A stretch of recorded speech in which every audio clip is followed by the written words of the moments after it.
Maka 5 hal inilah yang mencegah manusia jadi orang soleh. 5 hal inilah yang menghambat seseorang mendapat kedudukan tinggi di sisi Allah, mendapat derajat yang mulia.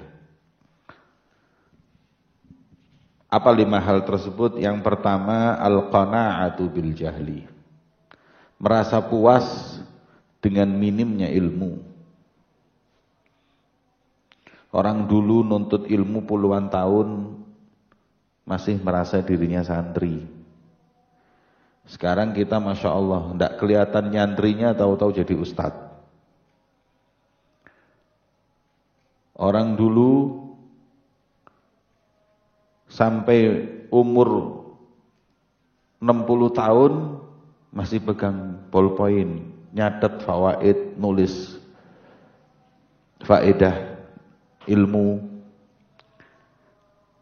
Ma'al mahbarah ilal makbarah. Imam Malik ketika ditanya, beliau berkata, dengan pena ini aku sampai kuburan.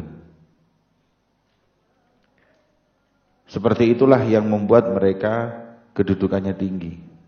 Sekarang kita tidak, qanaah, merasa puas, merasa cukup dengan sedikitnya ilmu, apalagi dengan kebodohan.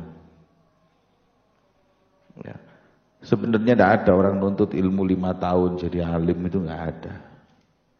Minimal orang nuntut ilmu itu 20 tahun, 30 tahun itu baru jadi alim. 5 tahun itu cuma belajar asas, pondasi, cuma belajar bisa baca kitab, cuman belajar hal-hal yang wajib, misi ilmu-ilmu yang wajib, sedikit mulai masuk ke fardu kifayah, belum sampai ilmu yang sunnah seperti darajatul ifta. Ya. Karena Pak Sholihin nuntut ilmu itu 40 tahun, sampai keluarganya nggak ada yang tahu. Seperti Syekh Pak Fadl yang ada di Tarim itu, belajar nuntut ilmu ke Irak 40 tahun, sampai keluarganya menyangka dia ini sudah mati. Setelah pulang baru jadi ulama. Maka itu yang menghambat kita mendapat kedudukan tinggi itu ngerasa alim, ngerasa sudah cukup ilmu. Jangan qanaah dengan kebodohan kita. Jangan qanaah dengan minim ilmu kita. Orang itu nggak boleh rakus kecuali dengan ilmu, rakus. Karena ilmu itu serakus apapun kita ambil, dia masih berkata, a'tini kullak u'tika ba'di. Semua yang kau miliki kau korbankan, cuman aku beri sedikit. Ya. Maka itu yang pertama yang menghambat orang jadi soleh, jadi orang yang mulia adalah qanaah dengan ilmu. Yang kedua, al-hiris ala dunia. Cinta dunia, rakus dengan dunia. Karena memang dunia inilah sebab dari semua kemaksiatan. Hubbud dunya ra'su kulli khati'ah. Wa manzilati ras fil jasad. Kedudukan kepala di jasad manusia itu paling penting. Apa bisa manusia hidup tanpa kepala? Manusia hidup nggak pakai tangan bisa, nggak pakai kaki bisa, tapi nggak pakai kepala mustahil. Makanya disebut oleh Rasulullah, cinta dunia itu seperti kepala dari semua kemaksiatan. Kalau kita potong hilang semua itu. Maka itu kalau bukan karena cinta dunia, orang semuanya jadi soleh. Tapi yang membuat orang maksiat kepada Allah, membuat hati seseorang itu kotor, membuat seseorang itu jauh dari Allah adalah karena cinta dunia, rakus untuk meraih dunia. Maka itu selalu kita mujahadah untuk bisa mencintai Allah. Dengannya kita akan meninggalkan dunia. Orang kalau mau meninggalin dunia harus ada cinta. Selain dunia ini apa yang berlebihan. cinta Allah, baru kita bisa dunia itu hilang. Kalau kita mau menghilangkan dunia tanpa cinta kepada selainnya, nggak mungkin. Kemana kecintaan kita ini? Kita letakkan kepada Allah, dunia akan terkikis. Dua-duanya nggak mungkin. Kemudian wasyuhu bil fadli, pelit, bakhil dengan apa yang Allah berikan. Fadl itu kan ziyadah. Fadl itu kelebihan artinya. Kita diberi oleh Allah kelebihan harta, tapi kita pelit, nggak mau membagikan. Kalau kita jadi orang yang dermawan, kita bisa jadi orang soleh. Tapi yang menghambat kita menjadi orang soleh ini karena kita nggak berani mengorbankan apa yang kita miliki. Kalau Imam Ghazali mengatakan nusyuhu bil fadl ini bagian daripada hiris ala dunia. Yang membuat orang pelit itu cinta dunia sudah. Kalau dia nggak cinta dunia nggak mungkin pelit. Itu sebabnya pelit. Sebabnya orang kikir, sebabnya orang medit, sebabnya orang bakhil, cinta dunia. Ya, maka itu asyuhu bil fadl, pelitnya kita dari apa yang kita miliki adalah sebab yang menghambat kita dekat dengan Allah. Karena nggak ada amalan yang betul-betul membuat keridhaan Allah itu seperti kita mau bersedekah dan kita menyisihkan apa yang kita miliki sebagai bentuk keyakinan kalau kita hidup ini nggak cuma di dunia. Orang kalau dermawan itu pasti orang itu berkeyakinan bahwa apa yang dia berikan itu nggak hilang. Orang yang pelit itu karena dia berkeyakinan kalau yang diberikan hilang. Makanya ara'aital ladzi yukadzibu biddin, tidakkah kalian itu tahu mereka orang yang mendustakan al-jaza, ad-din al-jaza. Ad-din lughatan al-jaza. Orang yang mendustaikan hari pembalasan. Yaitu wadzalikal ladzi yad'ul yatim wa la yahuddu 'ala ta'amil miskin, enggak mau berbagi dengan orang yatim, enggak mau menyisihkan hartanya untuk orang miskin, enggak mau ini, enggak mau. Kenapa? Karena mereka memang enggak yakin kalau ada kehidupan setelah kehidupan ini. Makanya orang itu pelit. Kalau kita yakin semuanya yang kita berikan nanti enggak hilang di hari itu, enggak mungkin kita pelit. Jadi sebab termasuk pelit selain hubud dunia adalah ketidakyakinan atas hari setelah hari ini. Yaitu hari kiamat atau yaumul jaza atau akhirat. Semakin pelit, semakin rendah keyakinannya kepada akhirat. Nah, yang menghambat kita jadi orang soleh ini adalah kita tidak mau berbagi. Warriya fil amal, hubul jah. Sebabnya riya, amal bukan karena Allah, amal untuk manusia, karena dia ingin dianggap dan cari kedudukan di sisi manusia, bukan karena Allah tidak menginginkan kedudukan di sisi Allah. Itu riya. Amal li ajrin nas, beramal karena manusia bukan karena Allah. Dan ini yang banyak. Kenapa? Sebab orang itu riya karena dia ingin kedudukan, maka itulah disebut dengan hubbul jah. Senang posisi, senang dihargai. Ini harus dihilangkan. Suka dihargai orang, senang diangkat, senang dipuji. Ada marot ada.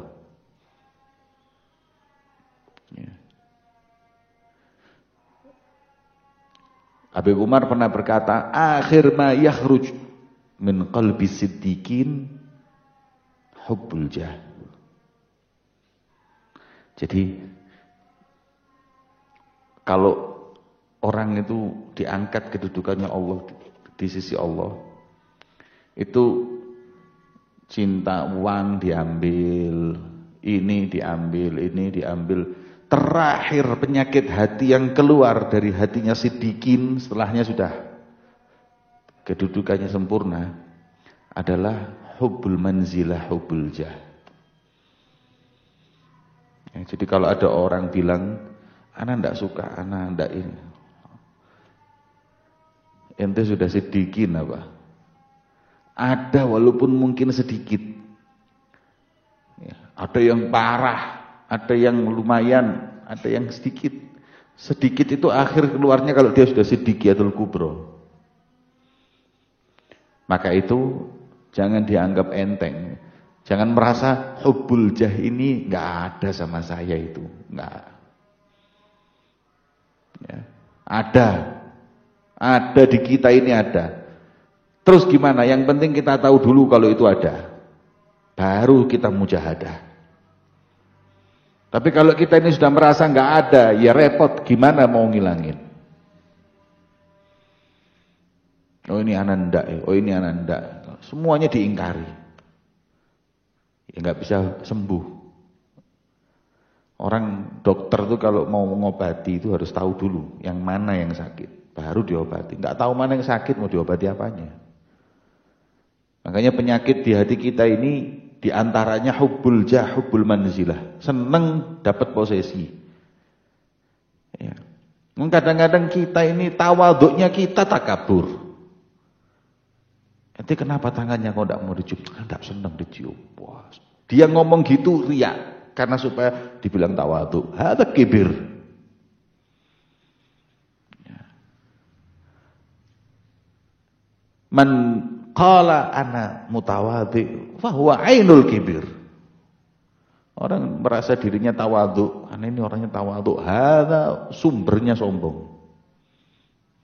Ya.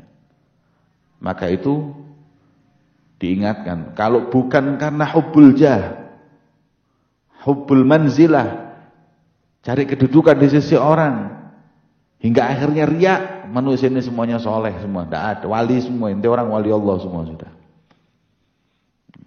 Cuman karena masih ada di inti ini cinta dunia, cinta manzilah ini semua, makanya masih jarang yang jadi solihin, jadi aulia. Kemudian yang terakhir, ini penting juga, al-i'jab birrai, takjub dengan pendapatnya, takjub dengan dirinya. Ketika dirinya mampu melakukan sesuatu, atau ketika menyampaikan satu pendapat, dia merasa paling benar. Ana paling benar. Ana yang paling sahih. I'jab itu artinya ta'ajjub birrai dengan pendapatnya. Merasa paling benar, merasa paling sempurna. Yang seperti ini, sifat seperti ini, i'jab birrai ini tidak mungkin keluar dari hati seseorang yang tawadhu, pasti yang sombong. Kenapa? Al-kibru batorul haq. Yang namanya sombong itu mencegah orang untuk menerima kebenaran.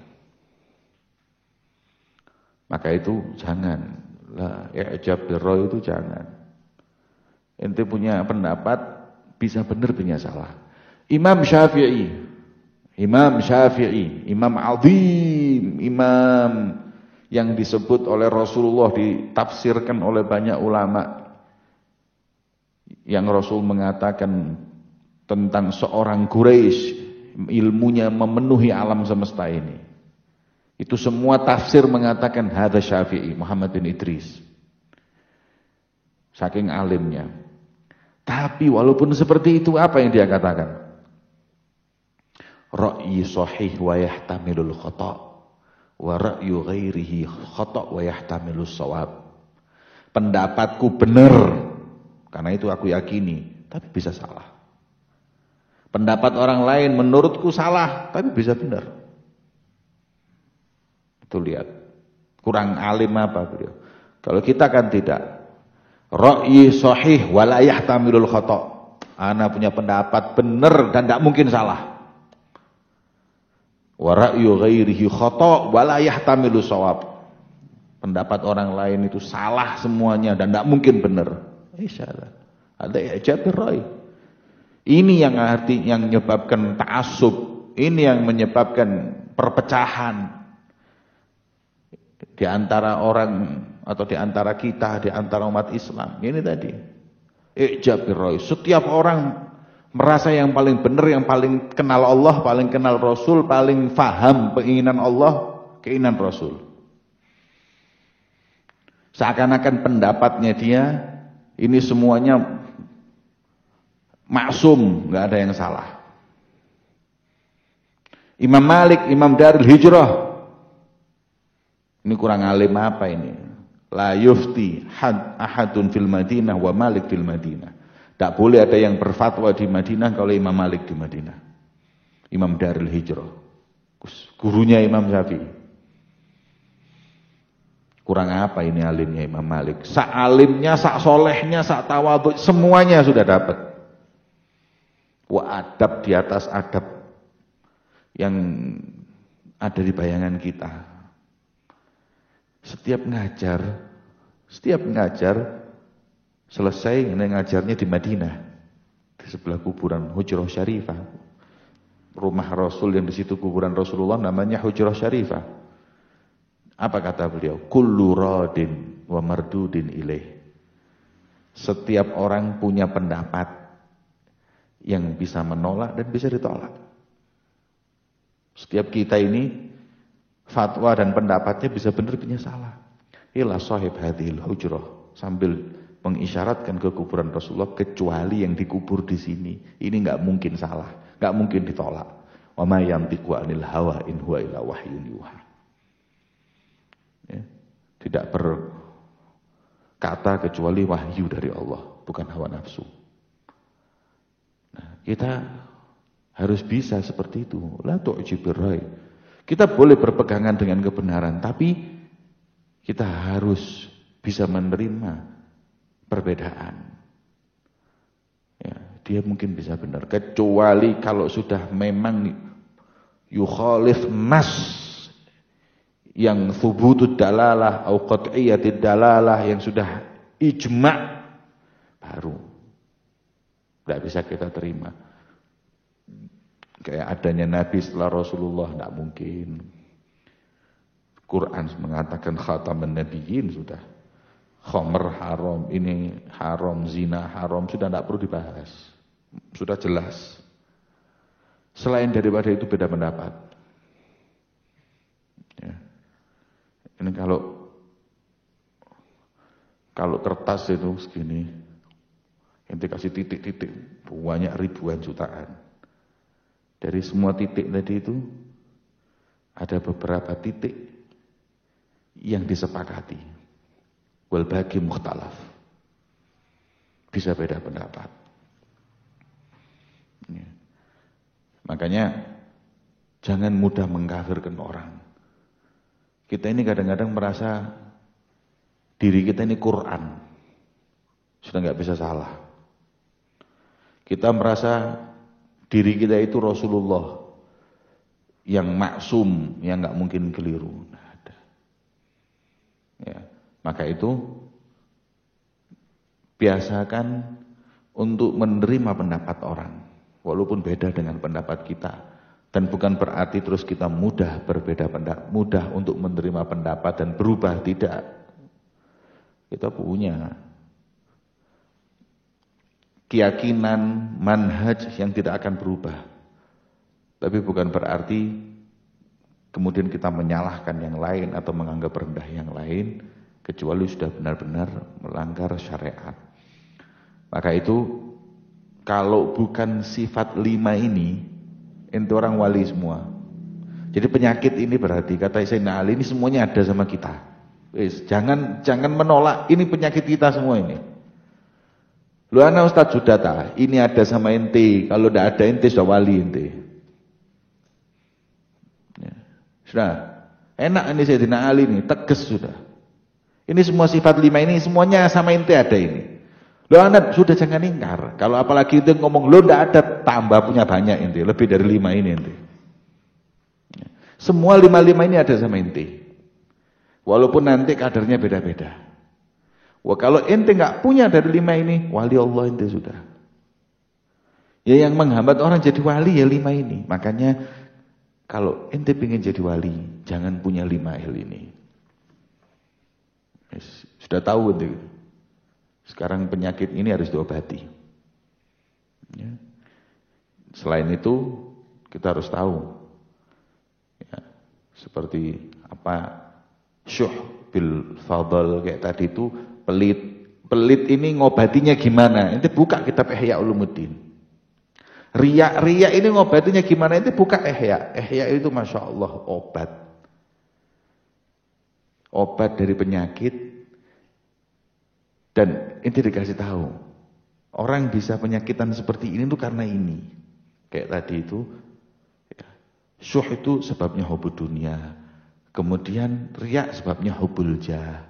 Ini semuanya harus tahu, dipelajari penyakit ini. Oh, terus ngobatinya bagaimana? Harus begini, ngobatinya harus begini. Oh, itulah pentingnya kita belajar kitab tasawuf supaya bisa membersihkan hati kita dan Allah mengangkat derajat kita di dunia dan akhirat. Wallahu a'lam bishawab.